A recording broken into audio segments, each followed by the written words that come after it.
జ్యోతిష శాస్త్రం అంతా తెలుసు కాబట్టి ఈ జాతికంతటికి ఆయన ఒక వరం ఇచ్చారు. మీకు ఏ గ్రహం, ఏ పాపగ్రహం జాతకంలో బాధ పెడుతుండనివ్వండి,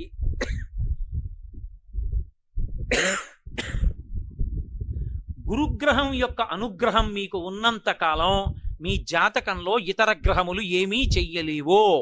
అందుకే జ్యోతిష శాస్త్ర పరిజ్ఞానం వేరు, జ్యోతిష శాస్త్ర పరిజ్ఞానం పౌరాణిక జ్ఞానంతో, అందుకే వేదానికి ఉపాంగం. వేదానికి ఉపాంగంగా జ్యోతిషం తెలుసుకోవడం వేరు. దాని వలన ఏమవుతుందంటే రోజు దక్షిణామూర్తి స్తోత్రం చేసేవాణ్ణి శనీశ్వర గ్రహం కూడా చెనకదు. కారణం ఏమిటంటే బలహీనంగా ఉన్న గురుగ్రహాన్ని అది బలవంతం చేస్తుంది జాతకంలో.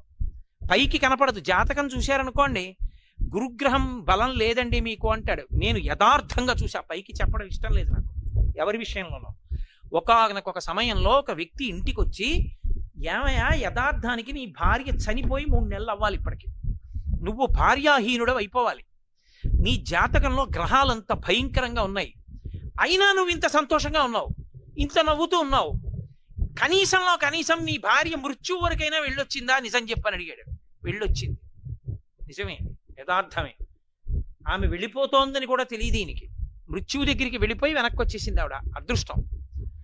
ఆవిడ వెళ్ళిపోయిందన్న విషయం ఆవిడికి తెలియదు, ఆవిడ వెళ్ళిపోయిందన్న విషయం ఈవిడికి తెలియదు, ఈయనకి తెలియదు. రక్షింపబడ్డాడు. ఎవరోనే చెప్పను, ఎందుకో చెప్పేస్తాను మీకు. ఆవిడికి షుగర్ వచ్చిందన్న విషయం ఆయనకి తెలియదు, ఆవిడికి తెలియదు, వాళ్ళిద్దరికీ షుగర్ గురించి తెలియదు. తెలియకపోవడం వల్ల నీరసంగా ఉంటోందని ఆయన ఇంకా గ్లూకోజు పళ్ళు పట్టుకొచ్చేవాడు ప్రేమతో. ఆవిడ ఇంకా గ్లూకోజ్ కలుపు తాగేస్తుండేది, పళ్ళు ఇంకా తినేసి పళ్ళరసాలు తాగేసి 2, 3, 4, 5 దగ్గరికి వెళ్ళిపోయింది షుగర్. తెలియదు వాళ్ళిద్దరికి షుగర్ గురించి. అసలు ఇవాళ నాకు కాళ్ళు కదలటం లేదండి, చేతులు కదలటం లేదండి, అసలు ఏమిటో నాకు పట్టివ్వట్లేదు, పటకారా వంట చేయలేనంది ఆవిడ. అంటే ఆయన అన్నాడు, ఏమిటి అలా ఉంది అంటున్నావు, ఓసారి ఫలానా డాక్టర్ గారి దగ్గరికి వెళ్ళి చూపించుకో అని ఆయన వెళ్ళిపోయాడు. ఈ అమ్మాయి డాక్టర్ గారి దగ్గరికి వెళ్ళింది.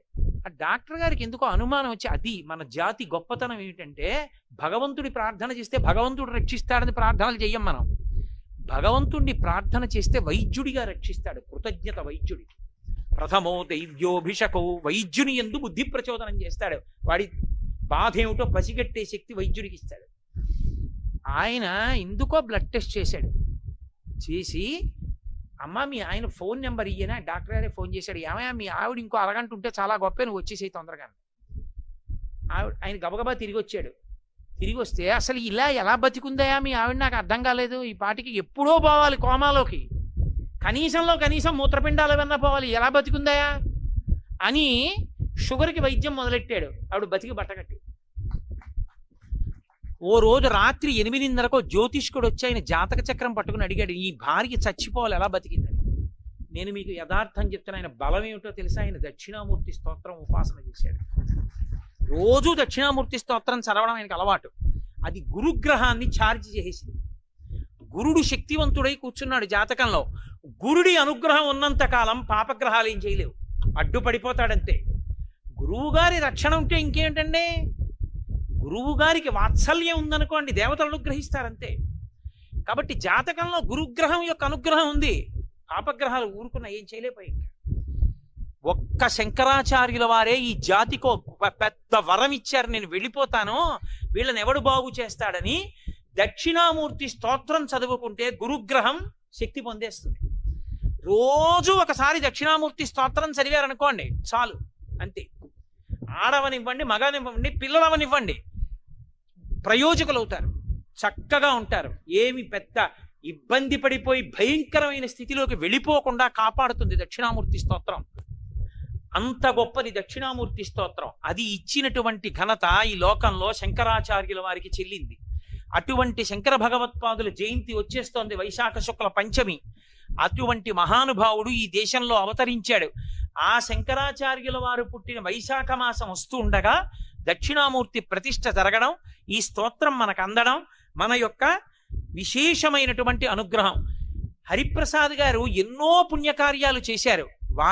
వాటన్నిటి యొక్క ఫలితం ఆయన ఇవాళ చేస్తున్న దక్షిణామూర్తి ప్రతిష్ఠ.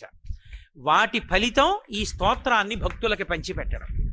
కాబట్టి అందరూ చెప్పండి చక్కగా, మౌనవ్యాఖ్య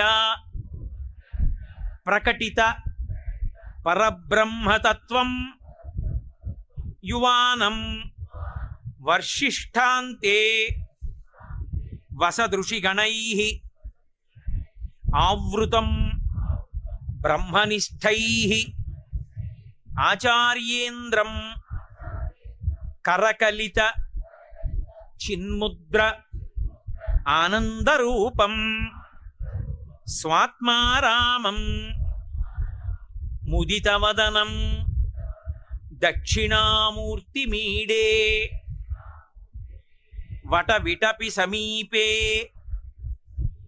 భూమిభాగే నిషణ్ణం సకలమునిజనానాం జ్ఞానదాతారం ఆరాత్ త్రిభువనగురుమీశం దక్షిణామూర్తిదేవం జనన మరణ దుఃఖచ్ఛేద దక్షం నమామి. చిత్రం వటతరోర్మూలే వృద్ధాః శిష్యా గురుర్యువా గురోస్తు మౌనం వ్యాఖ్యానం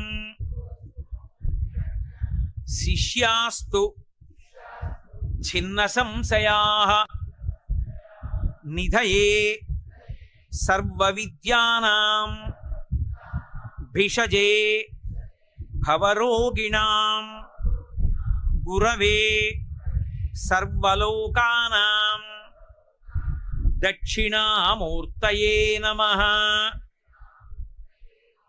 ఓం నమః ప్రణవార్థాయ శుద్ధ జ్ఞానైకమూర్తయే నిర్మలాయ ప్రశాంతాయ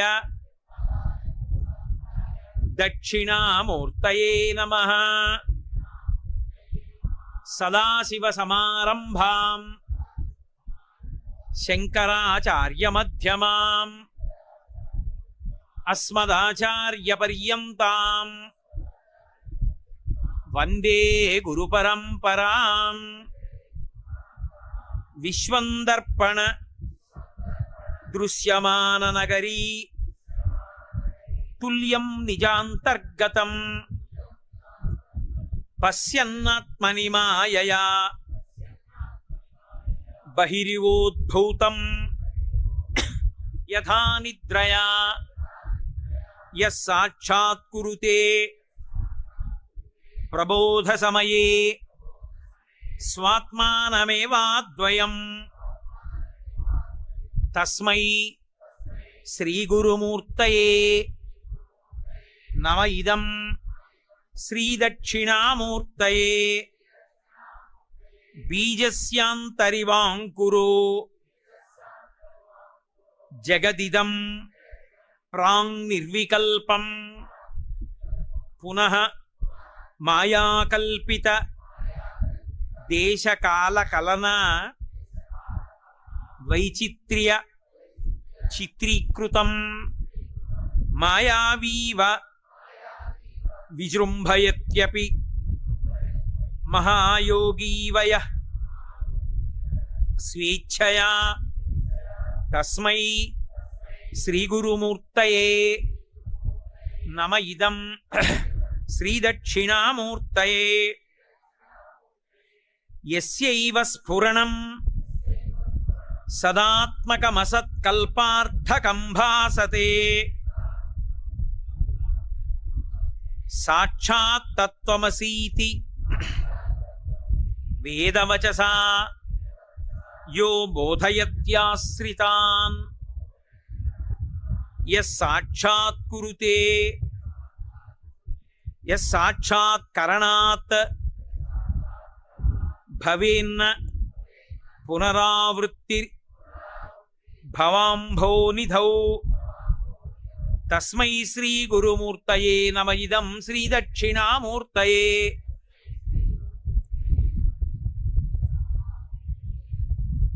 నానాఛిద్రఘటోదరస్థిత మహాదీప ప్రభాభాస్వరం జ్ఞానం యస్యతు చక్షురాది కరణద్వారా బహిస్పందతే జానామీతి తమేవ భాంత అనుభాత్యేతత్ సమస్తం జగత్ తస్మై శ్రీ గురుమూర్తయే నమ ఇదం శ్రీ దక్షిణామూర్తయే.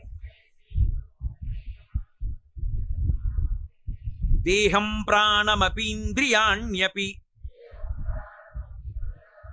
చలాం బుద్ధిం చ శూన్యం విదుః.